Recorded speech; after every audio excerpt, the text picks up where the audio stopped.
Falcons Podcast. Let me add in our friends over there on Facebook and on Twitter, and then we will get going. Thanks so much for jumping in.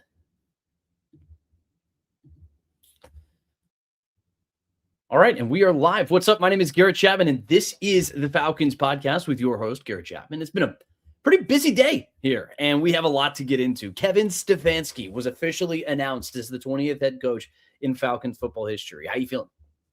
You have some answers? I got a couple of my reactions here that we'll get into here on the podcast today. If you've got something you want to say, anything that you took away from this press conference, something that you'd want to learn kind of moving forward, if you have a question just in general, drop it into the chat. We'll get to as much as we can throughout the show. But look, I'm excited about it. I think we've got a lot to get into, and I'm going to dig into a lot of these reactions here on the show. But again, if you have something in particular that you want to see or hear about, Super Chats are the best way to do that. But on top of that, give me a follow at GChapATL. If it's your first time here on the show, make sure to like the video. Make sure to subscribe. Make sure to drop a comment. Let me know it's your first time. And then we'll see you again on Thursday, because we do it every Tuesday and Thursday at 6 o'clock. And we love having you here. Big thank you to all of you who are some of our repeat members. I'm going to get to some of these. I got Keith Robbins, who just became a new member. Welcome to the show, welcome to the program, just in general. Big subscriber here. Keith Robbins says, in Kevin, we must trust. I'll take it. Yeah, it's kind of the vibe that I got from a lot of Falcons fans. And I feel like we're kind of moving into that sort of realm. A lot of people had some feelings at first, and then I think people are starting to trend in that direction. If you're one of those people, or if you're not one of those people, let me know. Let's see, Rusty Moore, who's also a member here, says Reese calling plays is the only thing I don't like. That dude sucked everywhere he has been so far. And good question about Arthur's cooking today, Garrett. Appreciate you, Rusty. If it wasn't me mixing up Brian Callahan and Bill Callahan, which is like just a silly goose type of moment for me, but I whatever. It happens to all of us. We if it's not the silliest thing I've said, it's I've said some pretty dumb things before, but oh well, whatever. But no, Tommy Reese calling plays. I mean, that's going to be a major thing here to address here for the Falcons, just in general. That was something that I think I was the most surprised of. I really believed that Kevin Stefanski was going to come in here and call plays. And I don't think he sucked everywhere he's gone. I don't think that's necessarily fair per se. The Browns struggled last year, but I think that had a lot more to do with the personnel that the team had. They finished 30th in total offense, and scored 31st in scoring. So 16.5 points per game, I believe, was the number, but the number did go up about a full point once Tommy Reese took over. I don't think that who's calling plays had the biggest impact on everything. I think the issues they had at starting quarterback were pretty large. The fact that they had no real skill players on the outside. Harold Fannin was probably their best skill player. Dude's a rookie. You have two rookies backing him up at quarterback. You have two rookies in the backfield. You have a rookie at tight end. Man, they were strapped, and it was not a very good situation for them. Both of these guys are going to come into a much better situation in Atlanta. And when Tommy Reese was in college, I mean, he spent 3 years at Notre Dame. He was 30th in FBS in scoring. He was 20th in FBS in scoring, and he was 42nd in FBS in scoring. But again, the third year that he was there, still scored about 31.5 points per game. He kind of lived in that range of 31 to 35 points per game, which is generally pretty steady. And for the type of offense that Notre Dame was running, that's pretty good. And by the time he got to his third year, I think they had some quarterback issues and some questions at that. It was Marcus Freeman's first year, and they got off really poorly in that season. When he went down to Alabama, I'd say he adjusted pretty well with what his personnel was requiring of him. And they scored 34 points a game. They were top 25 in the country in scoring offense. So to say he sucked everywhere he's gone, especially given the fact that he's 33 years old, I don't think that that's necessarily fair, if you will. I don't think we've seen the best of Tommy Reese. I want to see what he looks like with a personnel group like we have now. With a Bijan Robinson, with a Drake London, with potentially a Kyle Pitts, Michael Penix when he comes back. There's potential in this unit. And I think with this offensive line, which is another massive detriment that the Browns had, they didn't have one, really. I mean, they went through several iterations of an offensive line in Cleveland. And the Falcons I mean, for all of the struggles that the Falcons offense had, and the offensive line had some bad days, right? I mean, it happens, but they played with the same group of guys all season for the most part. I mean, Matthew Bergeron missed 2 games. That's it. Aside from the injury, of course, the massive injury to Caleb McGarry at the beginning of the season, that caused a lot of worries for the Falcons. And then you have Chris Lindstrom, who got hurt in a game, and Jake Matthews, who got hurt in a game. Neither of those guys missed a game. They played effectively every single snap of the season together, and that is huge. Continuity. I've long believed that continuity is the most important part of an effective offensive line, and that's what the Falcons have here. You add in all the skilled players. I think there's some really good potential here, and I was surprised. That was my first major takeaway here, is that Tommy Rees is calling plays. I was surprised by that.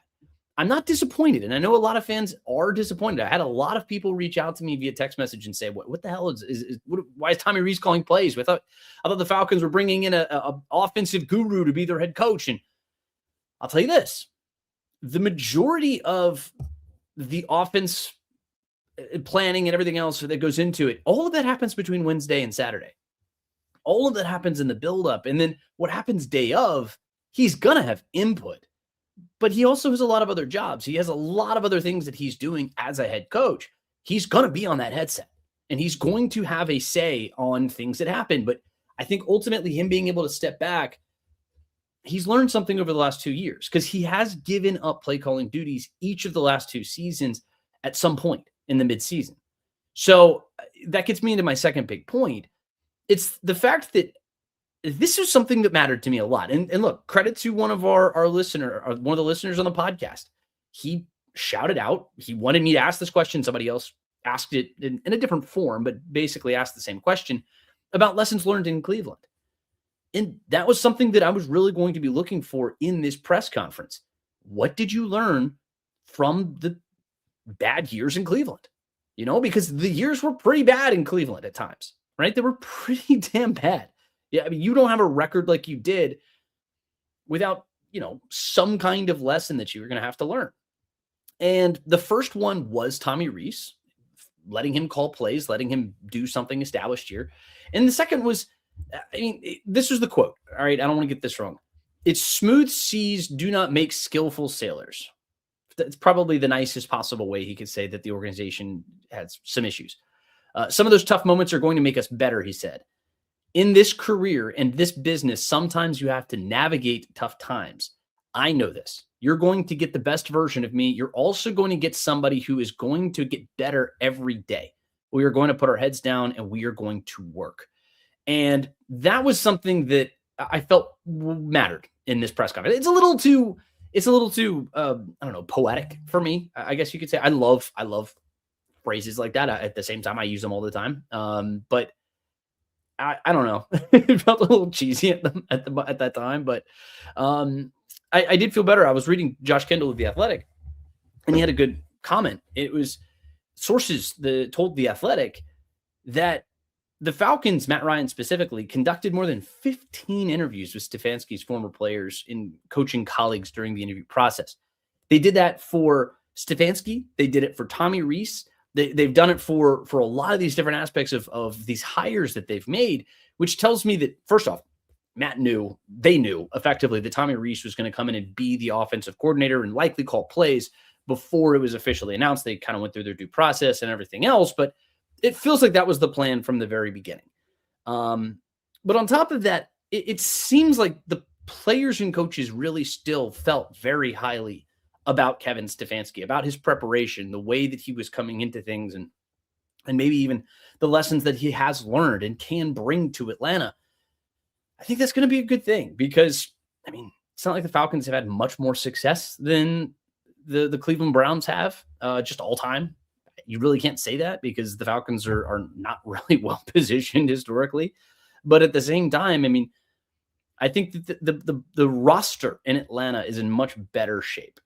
And if he can bring some of those lessons from Cleveland and take it to Atlanta, then I think that could be a really good thing. I'm going to jump into some of your comments here. John Harrell says, what were your thoughts? Rolling through them. I just wanted to give you a shout out. I just saw that. Dacia Gaming says, Tommy Rees calling plays has me worried, especially after Zach Robinson. They're different play callers. I mean, he's not a first-time play caller. He's 33 years old. He's been in this league for a very long time. Maybe not very long time. He's been in the league. He's been calling plays for 5 years, right? I mean, he's had years of experience despite being so I guess it's very long despite the fact that he's 33. He's my age, basically. He's just a little older than I am. And he's been calling plays for a long time, but for relatively speaking, I guess you could say. But I don't know. I'm willing to give him a chance. I'd say it wasn't. He doesn't have an awesome track record. Like he's not a genius, I guess you could say, like a Kyle Shanahan or something. But it is going to be kind of from that Kubiak tree, that sort of style, if you will. And I'm excited to see what that looks like. You know, I mean, using a Bijan Robinson, you talk about the gap scheme, you talk about the wide zone, you talk about all these other different facets of versatility, I guess you could say, that Bill Callahan is going to bring in this offensive line. I'm excited to see what that looks like. The fact that they talked a lot about play action and going under center and building off of a strong running game. Those are things that I like. Those are things that I like a lot. And I think ultimately this is a roster that's set up to do that. I think you need another running back. I think you might need another center. I think that's just sort of where I'm falling on it. Ryan Newsle's fine. Like he's a good player, but in a perfect world, I probably see the Falcons upgrading at center. And then you're pretty much good on your offensive line. I'd like to see depth at the left tackle, specifically at tackle, left or right tackle, maybe a swing tackle. Somebody who can come in and do that. Depending on what you do with Storm Norton. I believe he's a free agent at the end of the season anyway. But ultimately, I think that the offense is going to be in pretty good hands. You know, I do think that Kevin Stefanski, and talk about Tommy Rees calling plays, he's going to have a major influence on what this offense looks like. And if it doesn't work out with Tommy Rees, Stefanski can take over calling plays. You know, this isn't something that it's set this way. It's not like it was with Zach Robinson, where Zach Robinson was the only guy with play calling experience on the coaching staff. There's nobody else on this roster, on this team, who had play calling experience last fall. And I think that set them back.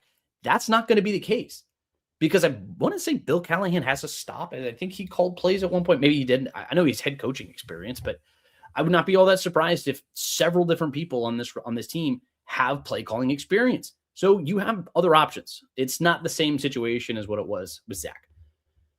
Keith says, you did a great job. I appreciate you.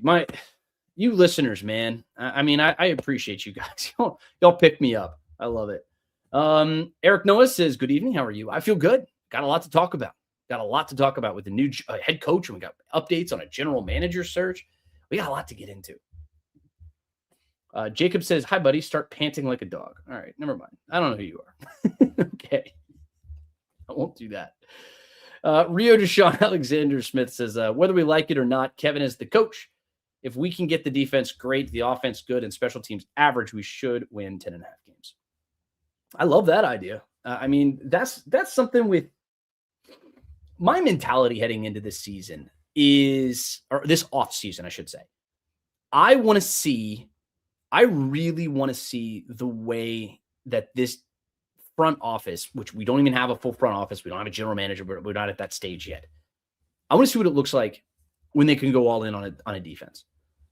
For a very long time, the Falcons have been very offensive focused, and for good reason. You had Matt Ryan, you have Julio Jones, Devonta Freeman, you go through, Jake Matthews is a high paid player, offensive line, Mohamed Sanu, like all these years of really, really good offense, and kind of left the defense alone, you know, and you kind of built it up through the draft with a lot of whiffs, and then you're just a race to 35 points, or if you get to 30, whatever. I mean, it's the way they were built. And one thing that I think that this team has potential to do moving forward is really invest in a defense. You know, I posted a mock draft for the first time, and it's my first one that I've kind of sort of looked into. It's not a lot. It's not something crazy, but I invested heavily in a defense.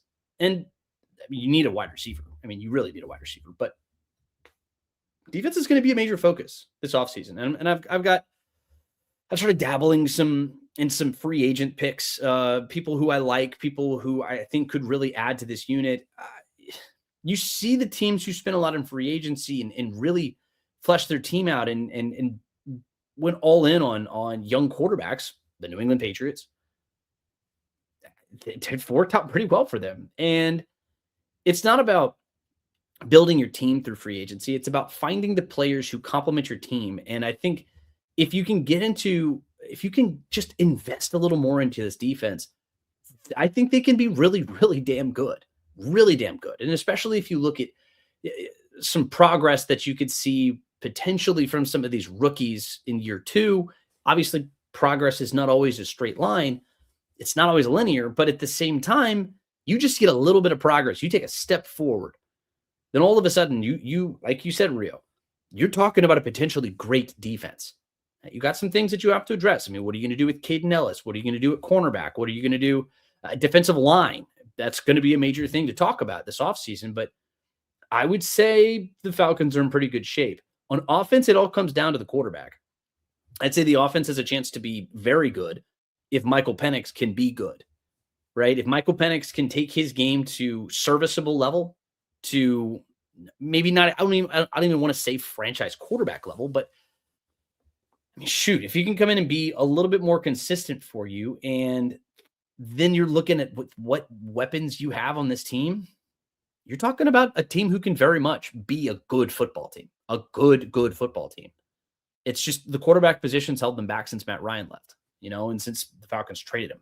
I mean, shoot, even in 2021, that he gave you below average quarterback play, but at the same time, that's how close it's been for the last 5 years. Like I always say, if there's a super chat, it always goes straight to the front. Justin 8006 hits me with a super chat. Big thank you. Justin says Stefanski will probably help design the plays while Tommy Rees calls the plays. Yeah, no, that's exactly right. That's my exact thought. And when he was on with Sports Radio 92.9 The Game after the press conference, he said the exact same thing. He said he's going to be involved in the process from Wednesday to Saturday. And he'll be in the headset too on Sundays. And so, Justin, you nailed it. I mean, this is exactly right. He's going to be very involved. Very, very involved. Dossier Gaming says that was me. Right. I don't know what you guys were talking about there. Sorry. Keith Robbins continues. He says, I want to see a quarterback under center. Are we going to see that more this year? Yes, I do think that that's going to be the case. That's going to be something that Michael Penix is going to have to get comfortable with. I would imagine based off of the language that these guys talked about. I do think that Michael Penix is the guy. Just based off of context clues, I guess you could say. It seems like Stefanski's in on Michael Penix. And ultimately, finding a general manager and a head coach for 1A, quarterback very clearly is 1B. Stefanski called himself a maniac for player development, saying, quote, I think you can see a player on tape. You can get through progressions, layer the ball, push the ball to all areas of the field. This is Kevin Stefanski talking about Michael Penix. Obviously, was very productive in college, has had some really, really, really good moments in the pros. So I just see a young player that will continue to develop and continue to get better. Look, we know that he's got the physical gifts. We know that Michael Penix can do that. But the fact that he calls himself a maniac for player development, and we saw some of the actual plans that Stefanski had with his quarterbacks in Cleveland, and you add that with the talent that Michael Penix has, I think you could see a potential difference maker. I'm not all the way in, not yet. I think that you need to see something from Penix. I mean, obviously Stefanski's track record is not awesome with the quarterback position, certainly to say the least. So I'm going to hold out until we actually see something, especially for a guy who's coming off of his third ACL injury, a guy who's repeatedly struggled with injuries. He said rehab is the most important thing right now. But there are things that you can learn off the field. I need to see him stay healthy, because until Michael Penix can be healthy for a full season, we're not going to know what we have, and this is going to be the year too, that if Michael Penix is going to have his 5th-year option picked up, it's going to have to be shown on the field in 2026, because if he can't stay healthy in 26, then he can't be a franchise quarterback. He cannot be your guy. So that's the critical thing. So arm talent aside, I need to see some health. I need to see some durability. because if you don't, the best ability is availability. There goes another one of those phrases that I talked about earlier in the show that I love using so much. You got to be able to play. You have to be able to be on the field. But I love the fit potentially and the marriage of Bijan Robinson and what this offense can look like. I really see some potential there. I really see a lot of potential. John Harrell says, I mean, he's basically calling Kevin's plays, right? Yes. Yeah. Kevin Stefanski is going to go through the play calling. He's going to go through all of it. And they're going to do a good job of that. I'm pretty confident in that. Dossier Gaming says, why hasn't Nate Ollie gotten a DC position yet? I'm grateful he's staying, but I see DC written all over him. That's a good question. I would imagine Nate Ollie gets the nod at some point to go be a defensive coordinator. He didn't this year. I can see it in his future potentially. But that's a good question. I'm not sure. Just not yet. The longer he stays with the Falcons, the better, because we saw some of that potential. I mean, I'll tell you this much, Dossier. If the Falcons come out and do what they did this past year in 2026, and you see some of that growth, you see James Pierce, you see Rukaroro, you see Brandon Dorlus and Jalen Walker and all these guys, Laquale London, all these dudes come back and make progress, I would not be surprised if Nate Ollie gets some pretty loud attention to go be a defensive coordinator. He was very good, and I really enjoyed talking to him whenever we had a chance to. Didn't really have much of a chance to talk to him just because just the nature of what coaches you can talk to. But I like Nate Ollie. You see his energy. It's palpable. And I don't know how many of you guys played football or you were around football. Defensive line coaches and linebacker coaches are a certain breed. You know, like those guys are kind of intense. And it's no surprise that those guys often end up going and being defensive coordinators. But I love his energy. I really am excited for him. I wish him the best, and I want him to stay here in Atlanta as long as possible. Justin says, his press conference makes me love this hire more and more. Yeah, I was a bit lukewarm before really diving into a lot of this Kevin Stefanski stuff. And if you don't believe me, go back and listen to some of these podcasts that I did. I talked a lot about the head coaching search. I wrote a lot about it. I thought Kubiak was going to be the guy. I was all in on Kubiak. And Stefanski was, generally speaking, my B or C option, my second or third option. And the press conference today felt very about the business. Felt very much, this is the work. This is what we need to be doing. It's the fact that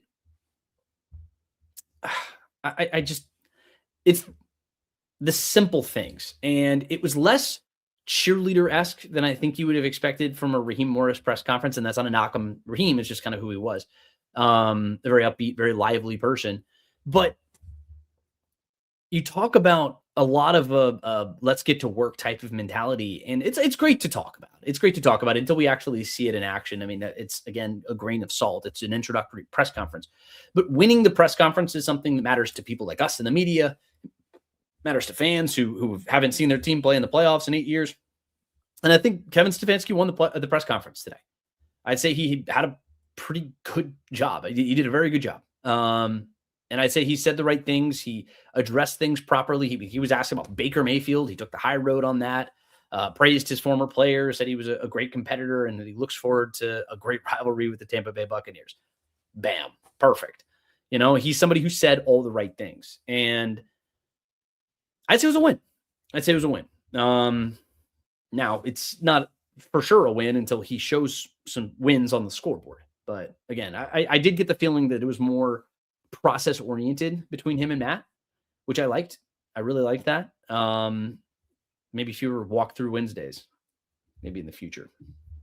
John Harrell says, I want more info on the stakes. Yeah. So I wanted to ask him about the Saturday, and I decided, I don't know. I jokingly threw in the bit on the stakes because Albert Breer of Sports Illustrated, he reported that Arthur Blank cooked up the steaks for him, and he had a potato bar and everything. Pretty intense, pretty extravagant, pretty darn good. But the coolest part was that Arthur Blank was the one cooking for him. And I've never heard of a multi-billionaire who cooks his own steaks, you know? So I was wondering how it could be. So it turns out they were pretty good. Yeah, billionaire stakes. I would imagine I would imagine that the stakes were actually pretty darn good. The cuts were definitely not cheap. I can probably see that. Fire Dog 252 says, "Good job, sir, and love the steak bit at the end of your question." Appreciate you. Appreciate you, Fire Dog. Justin comes back and says, "Stefanski will help design the plays most likely, and Tommy Reese will call the plays." Yes. Yep. Nope. I agree. Gabriel Rogers says, "I doubt they invest more in defense than offense." I mean, again, I do too. I'm not predicting that that's going to be the case, Gabriel. I would say that I would be interested to see what that looks like, especially after the investment that you saw them make last year and the difference that it made for the team moving forward. The defense was much improved. The defense still has plenty of room to improve. Offense, your issues are pretty clear. You need a wide receiver. You need several wide receivers, actually. I mean, there's a reason it was the first article that I wrote about free agency. That's going to open up in about a month and a half or so. And it's going to be pretty telling who they grab, because if you go get a really expensive wide receiver, Alec Pierce is somebody who'd be expensive. I threw George Pickens on there. He was the first guy. He's just going to be somebody who's going to be on every single free agency wish list for damn near every team in the NFL. And he's going to be expensive. George Pickens is going to cost somewhere in the range of $30 to $35 million or something crazy. It's going to be a lot. Alec Pierce is probably going to cost closer to 20. And we'll get into all this too in the coming weeks. We have a lot of time to get into some free agency stuff, but there are a lot of pieces that they can invest in free agency, wide receiver being one of them. Lots of good options. They go affordable in free agency. I think that tells us a little something about what they could be doing in the draft. If they go affordable defensive line, maybe that tells us something. And again, we're grasping at straws to some extent because no one knows what exactly is going on in the inner workings of the brain at Flowery Branch, especially when there is no brain, hasn't been hired yet. I think that it's going to be an interesting thing to watch just as when we get to free agency, because you're going to clear up a lot of money with Kirk Cousins, and then you're going to come back and see what you can do after that. But yeah, good question. Or good comment, I guess you could say. The offense is just, it's going to be an interesting thing to see because you saw the progress that it made last year. So if you throw them a little bit more money, invest in a defensive line, get some run stoppers, see what, get some linebacker depth, I think it could be pretty interesting, and that defense could take a big step forward. Paul says, "How do you win half a game? How do you win half a game?" I would tie. I don't know. Yeah, there you go. Someone else comes back with that. Interesting. I don't know what you're talking about. Ron Carter says we should follow the Chicago blueprint, get the O&D lineup to top 10 status. Love it. I think that's great in theory. Everybody wants to have their offense and defense in the top 10. It's not that simple, Ron. It's very difficult. There are 32 teams who are trying to get their units to be the number one unit in the NFL, right? Both teams have both tied to the ball, want to do that. It's very difficult to do that. And there's a lot of reasons for it. Depth, and there's no perfect roster in the NFL. Perfect rosters do not exist. I don't care if you're talking about that Patriots team in 2007 who went undefeated before they lost in the Super Bowl. There's no perfect roster in the NFL. It just does not exist. But sure, in theory, I mean, you can talk about the Seahawks too. They figured out a lot of things, and sometimes it's as good just having a great play caller. Happy Hudson says, we appreciate you too, Garrett. Thank you. Appreciate you. Pre-snap motion and a mirrored run game and play action have become a cheat code in the NFL. So I was happy to hear him talk about implementing that into our offense. I was a big fan. I think that was, I liked the vision that Matt Ryan and Kevin Stefanski laid out for the Falcons. I think there's a lot of potential in what this unit already has. I think there's a lot of potential in what this unit could be. A lot of that comes back to the quarterback position, and taking some pressure off of the quarterback is going to be very important. If you're able to do that effectively, it helps, right? It helps a lot. And I would say that a lot of the plans that I heard today are conducive to helping a young quarterback develop and progress in the NFL. And that's going to be important for Michael Penix. If this team wants to get to a winnable level, to where they're making the playoffs, to where they're competing for playoff games, it starts with the quarterback. You have to be able to get that right. And how they address it over the next couple of months is going to be very interesting to watch. Happy continues and says, we saw way too much running out of the pistol in short yardage situations last year. Yeah, it sounds like they're going to be going under center. I heard Zach Robinson in his press conference with the Tampa Bay talking about how he likes his philosophy was under center. I chuckled a little bit, not going to lie. Justin says, Michael Penix is the guy. Give him time. I hope so. He gets another year for me. He's getting another year. I'm in with Michael Penix for another year. The problem is if this team, it feels like they are able to compete right away. You're probably not going to do what Vrabel and the Patriots are doing in year one, right? That was a team who spent $120 million or something in free agency. They had a second-year quarterback who exploded, took off, turned into an MVP candidate. I have a hard time believing that's going to be the case. You're in year two of a defensive coordinator. That's great. We'll see. But the offense has some growth. You have some things. That's a big jump. That's a big, big jump from where the Patriots were to what the Patriots are doing now with Vrabel in his first season. But, I mean, give him time. He's got another year. But I have to see him stay healthy. That's just such a big jump.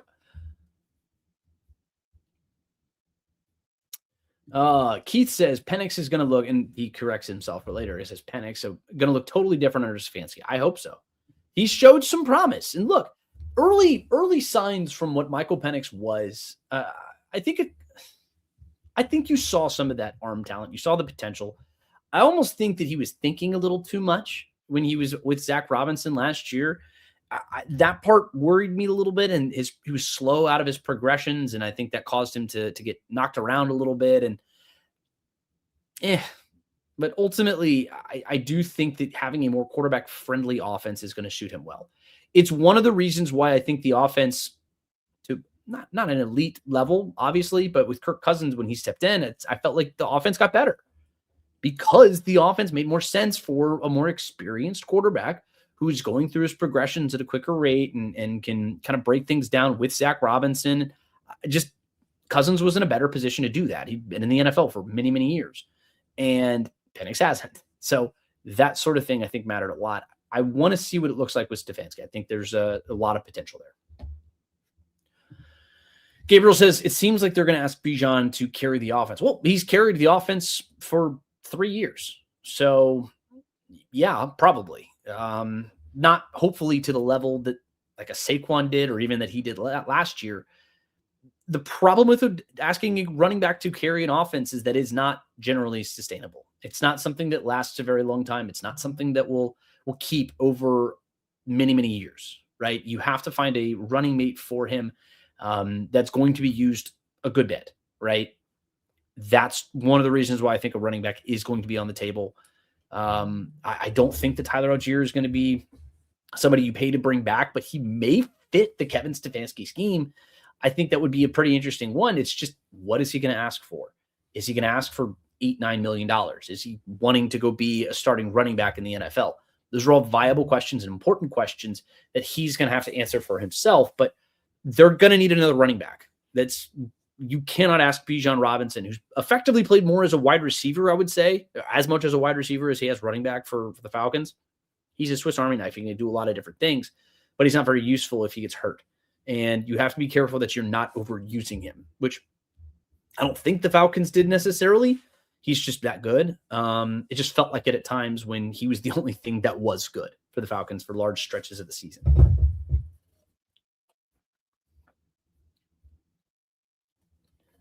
Excuse me. Rio comes back on Facebook and says that game that Penix got hurt, he was playing phenomenally well. When he left, we had the lead against Carolina. I'm confident he's our guy. Side note, if we lose Caden Ellis, Walker needs to go off ball. Jalen Walker did play some off-ball linebacker. He wasn't great in that off-ball linebacker last year. They had him focusing specifically on the edge.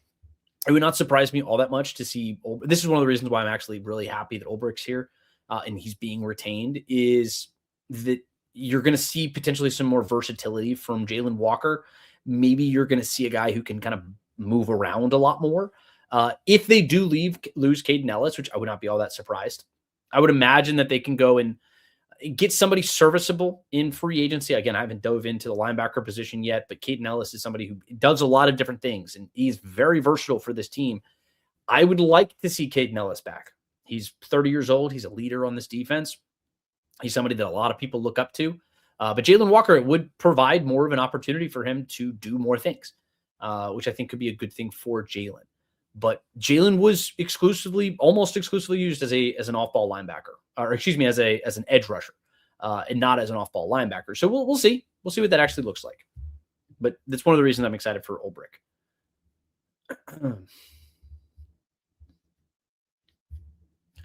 I see some people are going through and predicting some records. People are saying 12-5, 12-5. Again, this is the day of a press conference is always the people's most confident time. I'm not going to say 12 wins. I don't even know what the over-under is going to be yet.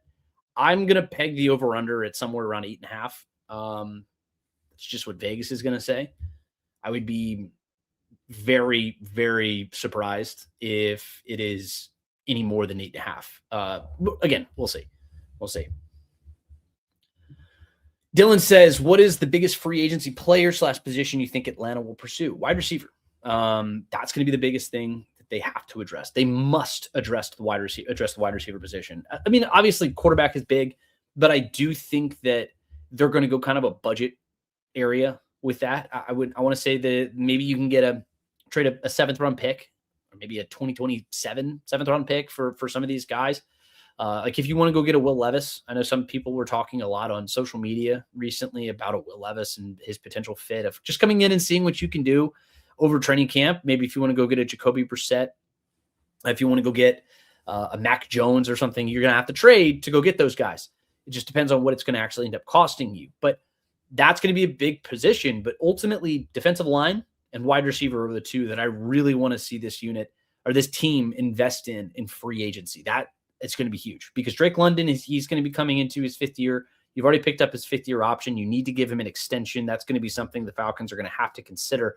But how they address it, like say they go get a George Pickens or something like that. Maybe that says to me that they're looking to potentially move on from Drake London. I'm not saying that's going to happen, but again, you have to read some of these tea leaves and look at some potential things because it's a new general manager. It's a new front office. It's a new coaching staff. They're not tied to a lot of these players anymore. So however they look to address things in free agency, maybe that's a bit of a tell. So wide receiver, defensive line, I think those are the two most important things. This team needs some run stuffers. David Onyemata was good in that. That was one of his more prominent roles, I guess you could say, for this team. And you're losing him, probably. I mean, I would imagine that he's going to be moving on. So I think that's going to be a major thing moving forward. I see you guys keep rolling through some comments there. You're talking to each other. I appreciate that. All right, let's get into this question here from Dylan. It says GM frontrunner. Let's dig into this one because per a report from Albert Breer, but also several different people, different insiders across the NFL, they reported that they have a pair of finalists for the position. So it is Ian Cunningham of the Chicago Bears. He's the assistant general manager there. And James Lipfert, he's the assistant general manager of the Houston Texans. I will say these are the two that I really was biggest on coming into this process. Cunningham has long felt like he has been the favorite for the role, but that's mostly because the Falcons put in the first request for him back in beginning of January, and then they've sat on it. He was the only one that they had up until last week after Kevin Stefanski was hired, right? He was a finalist for the role for president of football. And they interviewed 6 different candidates over the course of the last week or so. And these are the two that they settled on. Cunningham, I really like, but Lipfert is one who's kind of come along recently. Cunningham, like I said, he's the assistant general manager of the Bears. He cut his teeth with Howie Roseman, with Ozzie Newsome, had a front row seat to how just interactions are made and all this other stuff is how the sausage is made, if you will. He's played a central role with the Bears. He helped them win an NFC North title. And I mean, I was intrigued by that. I thought that that's something that I found to be interesting, just based off his success, based off of his involvement with teams who win. That's an important thing to keep in mind. But he's also connected to Ryan Poles, who is his general manager in Chicago. and the teammates with Matt Ryan going back to their time at Boston College. But Lippert is somebody who he's a scouting guy. He's somebody who has been a player personnel guy. He's done it from the pro ranks. He's done it from the college ranks, but specifically his draft acumen. I love the idea. I like a decision maker, a great decision maker. But if you were to go with somebody who has cut his teeth in the scouting, you look at some of the notable draftees that he's had throughout his selection process. He's one of the reasons. I mean, obviously you have your top end successes like your Will Harrison and Will Anderson. You have your Derek Stingley Jr. You have C.J. Stroud. You have guys like that. But it's the middle round players that I was most intrigued by. Henry To'oTo'o from Tennessee, and then he went to Alabama. Nico Collins. You have Jonathan Grenard. I mean, there are some really good players in the mid rounds that Lippert pounded the table for, supposedly, and that turned Houston into a 12-win football team. You know, there's no mistake that they've won several AFC South titles since he's been there. And he's coming up through the ranks with the New England Patriots. He won Super Bowls there. I like the fit. And he's from the area. It doesn't necessarily mean that, but it doesn't mean all that much necessarily, but just the idea of him coming back to Atlanta, it's kind of a cool storyline. But ultimately, I think those are your two front runners right now. It's going to be one of those two guys, and hopefully there's an answer here over the next couple of days. I had said on the last podcast that I thought it was going to happen over the weekend. I was kind of surprised it didn't. I thought it was ultimately going to happen on Monday, but then the report came that there were some finalists, and now we know. Matt Ryan says that he's pretty happy with where they stand in the process. The next major date for anything, too, is February 17th. They have representatives that are down in Mobile, Alabama for the Senior Bowl, and they've had some other people for the East-West Shrine Bowl. They have scouts and other personnel guys who are staying on and are going through the process of all this stuff down there. So you have people. You have representatives there. I know a lot of people were concerned about that fact, but, I mean, who they hire next is the next big thing. We have another super chat from Rio Smith. Says, keep up the good work. I appreciate you, Rio. Thank you so much. And big shout out to you as well, Rio. Thank you.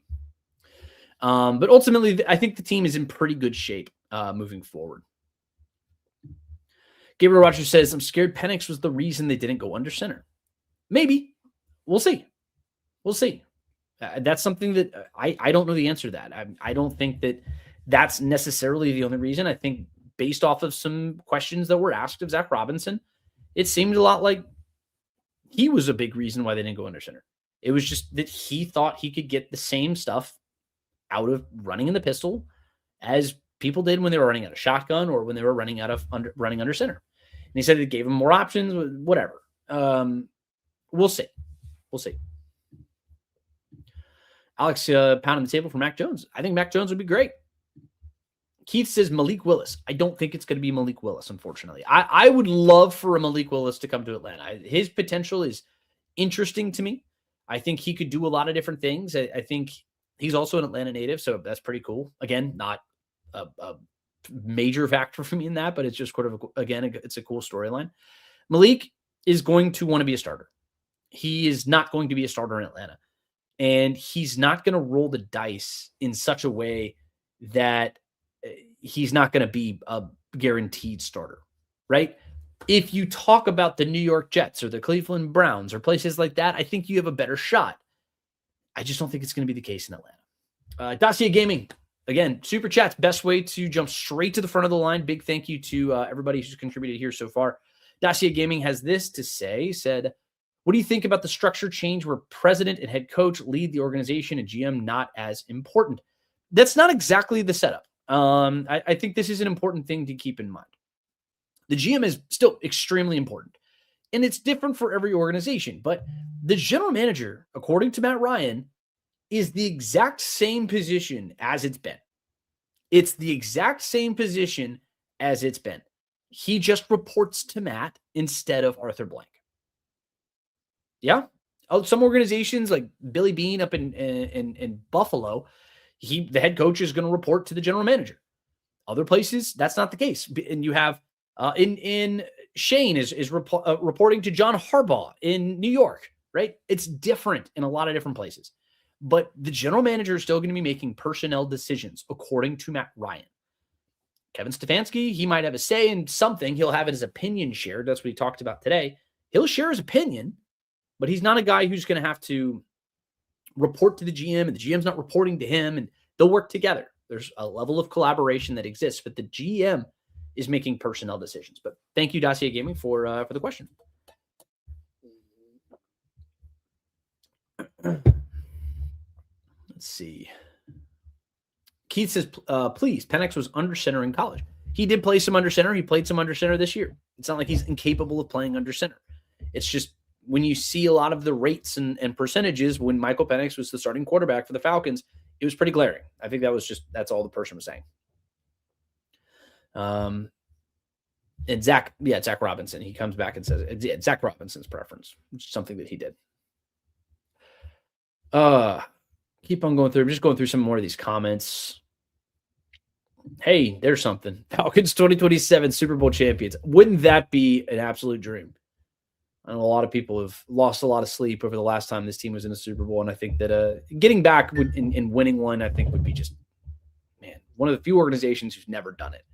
But we'll see.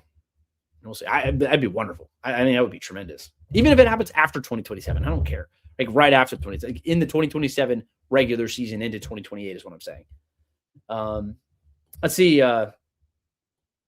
Adriana Copeland. I think that's what it says. I'm sorry. It says Ian Cunningham. I think Ian Cunningham has a great shot. I don't know what that profile picture was. I don't know what the hell that was there. Oh man. Gabriel Rogers says Malik would beat out Penix. Come on. Yeah, and that's also, we're assuming that would happen. I just think he's going to go somewhere where he's a better shot at being a starter. We also don't know if he would or not. We have no idea. Maybe they bring Kirk Cousins back and they have a quarterback battle that way. A guy who's already familiar with this roster, familiar with this franchise, stuff like that. I don't think that's going to be what happens, but theoretically it could be. But yeah, I don't think it's any guarantee. Is Malik Willis that much better of a quarterback than Michael Penix?